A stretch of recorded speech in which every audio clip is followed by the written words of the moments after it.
علماء حق، علماء دین کس طرح سے کوئی پہچان کر سکتا ہے کہ کون حق پر ہے؟ بسم اللہ الرحمن الرحیم۔ دیکھیے، سب سے پہلے تو جو آپ نے عنوان منتخب کیا ہے وہ وقت کی ضرورت ہے، کیونکہ آج کا جو زمانہ ہے، نوجوان ایک وہ طبقہ ہے کہ جو بالکل علماء سے دور ہوتا جا رہا ہے، اور دوسری طرف ایک ایسا طبقہ ہے کہ جو مساجد اور مدارس کی حرمت کو بھی پامال کر رہا ہے بچوں کا جنسی استحصال کر کے۔ یعنی دونوں حوالے سے اس عنوان کو ڈسکس کرنا ضروری تھا۔ تو اب دیکھیں جو نشانی ہے علماء کہ قرآن نے کہا انما یخشی اللہ من عبادہ العلماء، یعنی پہلی جو نشانی خود قرآن مجید میں ہے کہ اللہ نے فرمایا جو میرے بندوں میں سے اللہ سے ڈرتا ہے وہ اللہ سے اس کے اہل علم بندے ہیں۔ یعنی اگر تو کوئی ایسا ہمیں شخص نظر آتا ہے کہ جس کے اندر تقوی الہی ہے، خوف خدا ہے، خشیت پروردگار ہے، تو یعنی پہلی نشانی یہ ہے کہ وہ علماء حق میں سے ہے۔ اور پھر اسی طرح جو رسول خدا صلی اللہ علیہ وآلہ وسلم نے ایک حدیث بیان فرمائی کہ عالم کے چہرے کو دیکھنا بھی عبادت ہے۔ تو حضرت امام جعفر صادق علیہ السلام سے پوچھا گیا کہ اس حدیث کا مفہوم کیا ہے کہ عالم کے چہرے کو دیکھنا بھی عبادت ہے؟ آپ نے فرمایا اس کا مطلب یہ ہے کہ اگر تم اس کے چہرے کی طرف دیکھو گے تو تمہیں آخرت یاد آ جائے گی، تمہیں یاد پروردگار یاد آ جائے گی۔ یعنی اس کا مطلب یہ ہے کہ جس عالم کو دیکھ کر ہمیں یاد پروردگار آئے، ہمیں آخرت یاد آ جائے، یعنی وہ اہل حق ہے۔ اور آگے امام علیہ السلام نے فرمایا اگر اسے دیکھ کر تم یاد خدا سے غافل ہو رہے ہو، یعنی وہ دنیا پرست ہے، تو پھر اس کی طرف دیکھنا ایک فتنہ تمہارے لیے باعث بن جائے گا۔ لہٰذا ہمیں یہ دیکھنا چاہیے کہ کس کے اندر خشیت پروردگار ہے، کون سا ایسا ہے کہ جسے دیکھ کے ہمیں آخرت اور یاد پروردگار یاد آ جاتی ہے۔ اور پھر حضرت عیسیٰ علیہ السلام نے اپنے حواریوں کو ایک نصیحت کی، اس کی روشنی میں بھی ہمیں پتہ چل سکتا ہے کہ ہم کس عالم کے قریب ہوں اور کس سے دور رہیں۔ آپ نے فرمایا کہ جو دینار ہے یعنی جو مال ہے وہ بیماری ہے دین کی، اور جو عالم دین ہے وہ طبیب ہے۔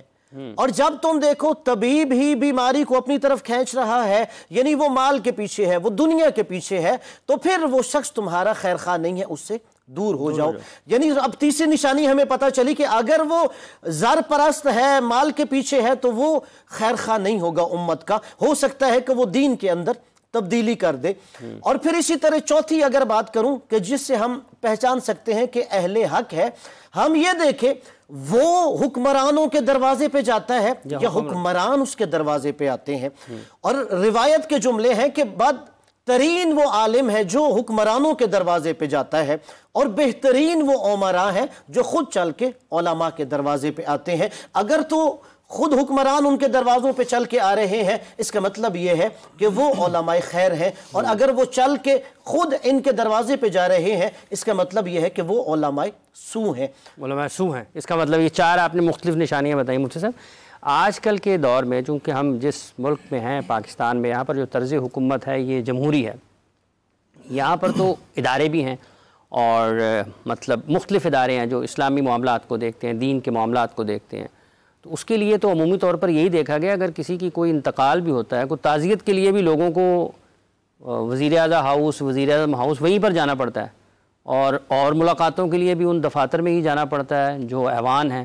تو اس کا مطلب یہ کہ آج کے دور میں بھی جیسے ابھی علامہ صاحب نے فرمایا کہ اگر تو حکمران آپ کے در پر آ رہے ہیں، آپ کے دروازے پر ہیں، تو اور ہے اس کا مطلب، اگر آپ چل کر جا رہے ہیں تو اور مطلب ہے۔ بسم اللہ الرحمن الرحیم، اللہم صلی وسلم وبارک علی سیدنا و مولانا محمد وعلی آلہ وصحبہ وبارک وسلم۔ بہت شکریہ حافظ صاحب۔ اور یقیناً علماء حق اور علماء سو یہ ہر دور کے اندر رہے ہیں، اور یہ سا یسو سے نکلا ہے، برے، یعنی سو کا معنی تو ہوتا ہے، اگر عربی میں اس کو دیکھیں تو جھوٹا جو ہوتا ہے نا، اس پر لفظ سو بولا جاتا ہے۔ یہ لفظ عمومی طور پہ سو ہی بولا جاتا ہے، لیکن اصل لفظ ہے سو، سا یا سو سے برائی کے معنی میں اس کو لیا جاتا ہے۔ جہاں تک آپ کے سوال کا تعلق ہے، اگر تو کوئی عالم دین اپنے دنیاوی مفاد کے لیے کسی حکمران کے دروازے پر جاتا ہے تو وہ اس زمرے میں آئے گا۔ لیکن اگر بالفرض تعزیت کے لیے کوئی عالم دین کسی حکمران کے دروازے پہ جاتا ہے اور اس کا مقصد تعزیت کرنا ہے یا تیمارداری کرنا ہے یا دنیاوی مفادات کے علاوہ کسی مقصد کے لیے جاتا ہے اور اس کے عام حالات کے اندر میرا مطلب یہ تھا کہ اگر کسی کی فوتگی کسی گھر ہو جاتی ہے وہ بھی ان کو بھی بلایا جاتا ہے کہ آپ بھی ایوان میں آ جائیں، وزیر اعلیٰ صاحب نے تعزیت کرنی ہے. ہاں یہ مناسب نہیں ہے. حکمران کو چاہیے کہ جب کسی کے گھر تعزیت کرنے کے لیے تو تعزیت کے لیے بھی اس کے گھر چل کے جائے، کیونکہ بحیثیت مسلمان سب برابر ہیں. اصل تو پہچان ہی تب ہوگی نا کہ جب ایک حکمران اور عوام کے مابین برابری کا تعلق ہو. تو جب آپ کسی کو تعزیت کے لیے بھی اپنے گھر بلا رہے ہیں تو یہ ایک تکبر کی علامت ہے. اور تکبر کے بارے میں یاد رکھیں، حضور نبی کریم صلی اللہ علیہ وآلہ وسلم نے فرمایا، جس کا مفہوم ہے کہ اگر کسی بندے کے دل کے اندر رائی کے دانے کے برابر بھی تکبر ہوگا تو وہ جنت میں نہیں جائے گا. تو تکبر تو اللہ تعالیٰ کو پسند ہی نہیں ہے. تکبر اور کبر یہ دو الگ الگ چیزیں ہیں. ایک وہ چیز ہوتی ہے کہ اللہ تعالیٰ نے کسی کو کوئی صلاحیت عطا فرمائی ہے، اس کا خود بخود اظہار ہو رہا ہے، یہ تکبر کے اندر نہیں آئے گا. تکبر وہ چیز ہے کہ انسان خود بخود ایسی چیزوں کو اجاگر کرے اور بتکلف اپنے اندر سے بڑائی کو جو ہے وہ لوگوں کے سامنے پیش کرے. اس کو تکبر کہا گیا ہے. اس کی اور بھی بہت زیادہ تعریفات کی گئیں. ایک جو بالکل جامع معنی تعریف ہے کہ مخلوق خدا کو حقیر جاننا. تو اگر کوئی بندہ حقارت کی وجہ سے کسی کو اپنے در پہ بلا رہا ہے اور تعزیت کرنے کے لیے تو یہ مناسب بات نہیں ہے. اور ایسے علماء کو بھی چاہیے کہ ایسے حکمرانوں کا بائیکاٹ کریں اور یاد رکھیں کہ اصل صحیح معنوں میں عالم دین وہی ہے کہ جس طرح ابھی علامہ صاحب نے اس کی وضاحت کر دی کہ جس کے در پہ چل کے خود حکمران آئیں. اور یہ جو شروع میں نے بات عرض کی کہ ایک ہوتا ہے کہ کسی کے ساتھ ویسے آپ کے معاملات ہیں تو اس کے لیے آپ اگر کسی حکمران کے دروازے پہ جاتے ہیں تو قباحت نہیں ہے، لیکن دنیاوی مفادات کے حصول کے لیے اگر کوئی عالم دین کسی حکمران کے دروازے پہ جاتا ہے تو وہ مذموم ہے اور اس کو رد کیا جائے گا. اور یہاں پر یہ بات بھی بیان کرنا لازمی ہوگا کہ ہمارے ہاں نا علماء کی پہچان کا معیار بدل گیا. ہم دیکھتے ہیں عالم دین اس کو کہ جس نے ظاہری لبادہ بہت اچھا پہنا ہو اور اس کے فالور بہت زیادہ ہوں. دیکھنا یہ ہے کہ کون اللہ تعالیٰ سے ڈرانے والا ہے اور کون تمہیں دنیا کی طرف راغب کرنے والا ہے. ان دو چیزوں کے مابین فرق کرنا ضروری ہے. علامہ صاحب اس کا مطلب ہے کہ مولانا فضل الرحمان سے پھر علماء حق میں، کیونکہ ساری کی ساری حکومت انہی کے طرف جاتی رہی ہے. کوئی ایک آ رہا ہے، کوئی دوسرا جا رہا ہے، کوئی تیسرا آ رہا ہے، کوئی چوتھا جا رہا ہے. الحمدللہ وحدہ والصلاة والسلام علی من لا نبی بعد. رب اشرح لی صدری ویسر لی امری واحلل عقدۃ من لسانی یفقہوا قولی. رب زدنی علما. افسر اللہ آپ کو جزائے خیر دے، آپ نے اپنے پروگرام میں گفتگو کا موقع دیا. جہاں تک کسی کی پرسنل شخصیت کا تعلق ہے وہ ایک الگ میٹر ہے. میرا خیال ہے کہ جو ہمارا موضوع ہے نا وہ بڑا اہم ہے. اس کو ہم نے ایک اصول سے لے کے چلیں گے تو انشاءاللہ ہم سب کو فائدہ ہوگا اور عوام ہمارے سامعین کو بھی فائدہ ہوگا. سب سے پہلے تو ہمیں اس چیز کو طے کر لینا چاہیے کہ حق کیا ہوتا ہے. جب جو حق کا پیروکار ہوگا وہ علماء حق میں آئے گا اور جو حق سے انحراف کرے گا لامحالہ وہ علماء سو میں آئے گا. اب دیکھیں سب سے پہلی چیز ہے کہ حق کیا ہے. اللہ رب العالمین نے قرآن و سنت، اللہ تعالیٰ نے اپنے قرآن کو، اپنے پیغمبر علیہ السلام کو معیار حق قرار دیا ہے. قرآن اور سنت جس کو پیارے پیغمبر علیہ السلام بھی اپنے ہر خطبے میں بیان کیا گیا تھا، فَإِنَّ خَيْرَ الْحَدِيثِ كِتَابُ اللَّهِ وَخَيْرَ الْهَدْيِ هَدْيُ مُحَمَّدٍ صلی اللہ علیہ وسلم. نبی کریم صلی اللہ تعالیٰ نے اس کو بیان کر کے کیا کہا ہے، فَمَاذَا بَعْدَ الْحَقِّ إِلَّا الضَّلَالَ. حق کے سوا جو بھی ہے نا وہ باطل ہے. تو جب حق کا کرائٹیریا طے ہو جائے گا، معیار طے ہو جائے گا، قرآن و سنت ہے، تو جو اس کے مطابق عمل کرنے والا، اس کے مطابق دعوت دینے والا، اس کا کردار اس کے مطابق ہے تو اس کا واضح مطلب ہے کہ وہ علماء حق میں ہے. پھر اس کا ایک تعلق ہے نیت کے ساتھ، جیسے کہ مجھ سے پہلے حسن بکری حفظہ اللہ فرما رہے تھے، کہہ رہے تھے کہ نا کہ اس کی نیت دیکھیں. ایک ہے اس کا مقصد دنیاوی اغراض و مقاصد کا حصول. لامحالہ اللہ نے جہنم جن سے بھڑکانی ہے نا ان کے اندر ایک عالم دین بھی آ جانا ہے، قاری قرآن، کیونکہ اس کا مقصد دنیا کی اغراض ہے. اسی طرح جو یہ اگر ہم میرر سمجھ لینا تو ہمارے ہاں جتنی فرقہ واریت ہے، اگر کوئی آدمی اب اس کا معیار اپنی پسندیدہ شخصیت ہے، وہ عالم دین ہو، وہ امام ہو، وہ کوئی بزرگ اکابر ہو، اور اس کی محبت اور نفرت کا محور بھی یہی ہے اور اس کی دعوت کا محور بھی یہی ہے، تو پھر سوچنا چاہیے کہ اس کو علماء حق میں کیسے شمار کریں. حق افراد سے نہیں پہچانا جاتا. حق کا معیار یہ ہوتا ہے کہ افراد کو، اشخاص کو حق پہ پرکھا جاتا ہے. ہمارے یہاں عموماً المیہ یہ ہوتا ہے کہ ہم لوگ حق کو پرکھتے ہیں شخصیات پہ، جبکہ یہ بنیادی گمراہی ہوتی ہے. حق کا معیار شخصیات نہیں ہوتی. شخصیات کے پرکھ کا معیار جو ہوتا ہے وہ حق ہوتا ہے.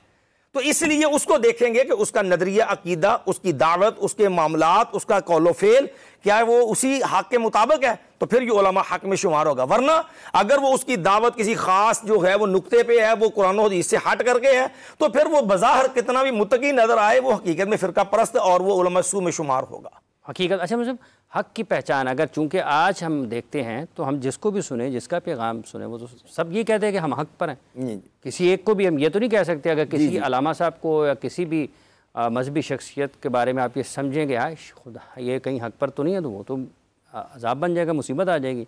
تو سب ہی حق پر ہیں پھر آج کل اگر ہم دائیں بائیں اپنے ارد گرد دیکھتے ہیں تو. اب دیکھیے جیسے امیر المومنین حضرت علی علیہ السلام کا یہ فرمان ہے کہ اعرف الحق تعرف اہلہ، کہ اگر تم حق کی شناخت کر لو تو تمہیں اہل حق کو پہچاننے میں آسانی ہوگی. جیسے عارفی صاحب نے ایک حدیث کی طرف اشارہ بھی کیا کہ نبی نے فرمایا میں قرآن و سنت چھوڑ کے جا رہا ہوں، اور ایک دوسری حدیث جو مقام غدیر خم پر ہے کہ رسول خدا نے یہ بھی فرمایا انی تارکن فیکم الثقلین کتاب اللہ وعطرتی اہل بیتی، کہ تم میں دو چیزیں چھوڑ کے جا رہا ہوں، ایک قرآن مجید ہے اور دوسری میری عطرت اہل بیت ہے. ما ان تمسکتم بہما لن تضلوا بعدی ابدا، اگر دونوں سے متمسک رہو گے گمراہ نہیں ہوگے. ولن یفترق حتی یرد علی الحوض، اور یہ دونوں بھی جدا نہیں ہوں گے یہاں کہ تمہیں میرے پاس حوض کوثر تک لے آئیں گے. اب دیکھیں جب یہاں پہ ہم یہ بات کر رہے ہیں کہ علماء حق اور علماء سو، تو اس کا مطلب یہ ہے کہ یعنی کون جو ہے صرف حق کو پہچانتا نہیں ہے، وہ پھر حق پر عمل بھی کرتا ہے. ٹھیک ہے. اب دیکھیں کتنے ایسے لوگ ہیں، بلکہ یہ ایک حدیث کا جملہ ہے کہ رب تال القرآن والقرآن یلعنہ، کہ کتنے ایسے قاریان قرآن ہیں وہ قرآن پڑھ رہے ہوتے اور قرآن پہ لعنت کر رہا ہوتا ہے. استغفر اللہ. یعنی اصل مطلب یہ ہے کہ جو ہم نے علم حاصل کیا ہے، اگر ہمیں حق کی شناخت ہو گئی ہے تو ہم اس کے مطابق عمل کر رہے ہوتے ہیں.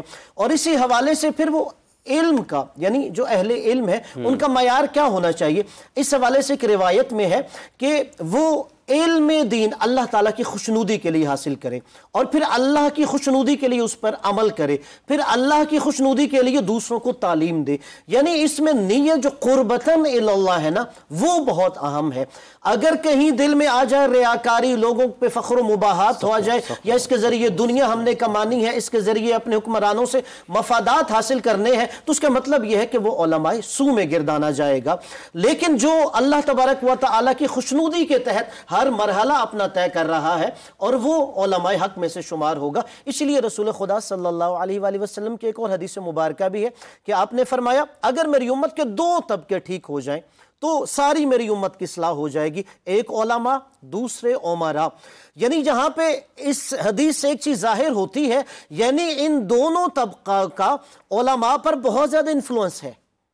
یعنی لوگ سیاسی طور پر وہ جسے اپنا قائد سمجھتے ہیں اسے رول ماڈل بنانے کی کوشش کرتے ہیں، اور دینی طور پہ لوگ جس عالم کو پسند کرتے ہیں اس کی پیروی کرنے کی کوشش کرتے ہیں. یعنی اگر اسلامی معاشرے کو ہم دیکھیں اس حدیث کی روشنی میں، یعنی یہ دو ایک اہم ستون ہے معاشرے کے. اگر یہ دونوں اپنی اصلاح کر لیں تو معاشرے میں اصلاح ہو جائے گی. اگر دونوں راہ راست سے منحرف ہو جائیں، یعنی دنیا پرست ہو جائیں، تو اس کا مطلب یہ ہے کہ یہ معاشرہ پورا جو ہے اس میں بگاڑ پیدا آ جائے.